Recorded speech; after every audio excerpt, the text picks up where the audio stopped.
যে কোনো মানুষকে কি নিজের কথায় রাজি করাতে চাও? তাহলে সাহায্য করা বন্ধ করো, উল্টে তাকেই সাহায্য চাও।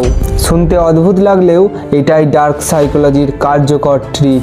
আমরা ভাবি মানুষকে তেল দিলেই বা উপকার করলেই তারা আমাদের প্রতিটা কথা শুনবে, কিন্তু বাস্তব হলো মানুষ তাকেই গুরুত্ব দেয় যার পেছনে সে নিজের সময় এবং শ্রম ইনভেস্ট করে। একে বলে বেঞ্জামিন ফ্র্যাঙ্কলিন ইফেক্ট। খুব ছোট কিছু দিয়ে শুরু করো, যেমন ধরো তোমার পেনটা কি 1 মিনিটের জন্য নেওয়া যাবে, বা এই বিষয়ে তোমার একটা ছোট পরামর্শের দরকার ছিল। যখন তোমার জন্য এই ছোট কাজটা সে করবে, তার অবচেতন মন তাকে বোঝাবে তুমি তার কাছে একটা গুরুত্বপূর্ণ ব্যক্তি।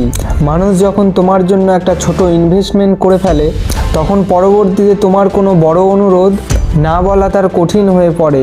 এইভাবেই তুমি যে কোনো কাজ কোনো চাপ ছাড়াই করিয়ে নিতে পারবে। এই ট্রিকটা সাবধানে ব্যবহার করবে, কারণ এটা মানুষের সিদ্ধান্তকে কন্ট্রোল করে। ডার্ক সাইকোলজির আরও তথ্য এবং তোমার নিজের জীবন আপডেট করতে এখনই সাবস্ক্রাইব করে রাখো, আর কমেন্টে জানাও এভাবে আগে কাউকে রাজি করিয়েছো।